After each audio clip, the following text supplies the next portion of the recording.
คันคันตีนคันเตะปากให้ตัวสีน้ำตาลนี่แหละพี่เจ้ากินน้ำเหรอหนูขอกินน้ำด้วยหน่อยได้ไหมหนูขอกินด้วยได้ไหมนั่นแหละอุ้ยน้ำทำไมมันอร่อยจังเลยนี่มันน้ำอะไรอ่ะมันน้ำอะไรอ่ะพี่เจ้า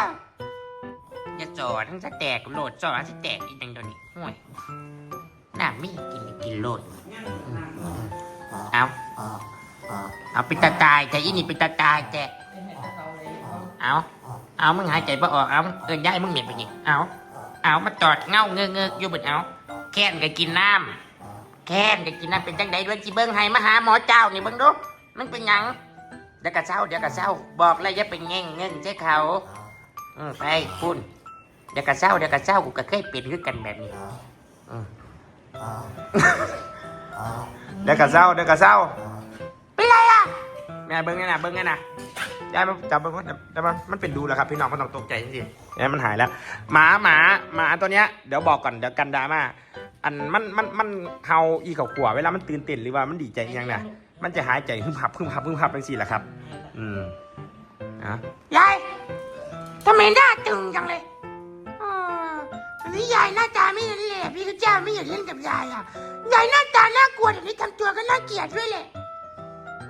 หายยังนั่นมามุมนี่กูก็มาพ่อลูกนักเลงแล้วประเดี๋ยวยายที่ยังเนี่ยผู้ใดไม่ได้หนาวอ่ะบักเขาเจ้าอะไรเนี่ยอันนี้ฝาอะไรเนี่ยให้หนูเก็บได้ไหมหมดไฟเลยมันกัดฝายาดมใครอ่ะอันนี้ฝายาดมใครเดี๋ยวหนูเก็บให้เก็บจังไหนมันอะไรเห็ดมันตกยายเนี่ยมันตกอย่างเงี้ยเอ้ยเจ้านี่มันขอร้องละวุ่นวายเดี๋ยวโอ้ทั้งคนทั้งหมาเลยขั้นไปโอ้ขั้นเอาภาคพิษไม่ดีเขาขวาตั้งนี่สู้งานสวนกันกูภาคพิษเจียงกูอยู่พี่แบงโอ้มึงนี่เนาะกูอยู่พี่เบิ้งกูจีเมฟแคร์อะไรไปดิกินน้ำก็ดอกไปดิสบายใจทำไมภาคใหม่เอาคันทำไมนะโอ้คันโอ้มันโดนเห็บหรือโดนเห่าเนี่ยอะไรมันไต่ตัวเนี่ยโอ้สมัครน้ำแล้วบัดนี้กูสมัครน้ำน้ำข้าก็สมัครน้ำโอ้ตายกูตายไปหาหมอโรงพยาบาลใกล้ฉันสมัครแบงเบิ้งกูแม่แบงเบิ้งกูอย่าเฝ้าท้ายคลิป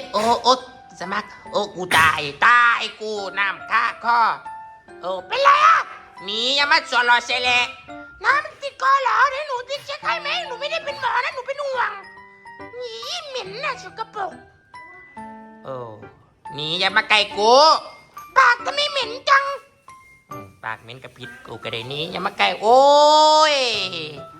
เศร้ามาวุ่นวายกับกูในจอโอ้ยอย่างว่าช่วงนี้ก็เสียงดังเลยเนาะ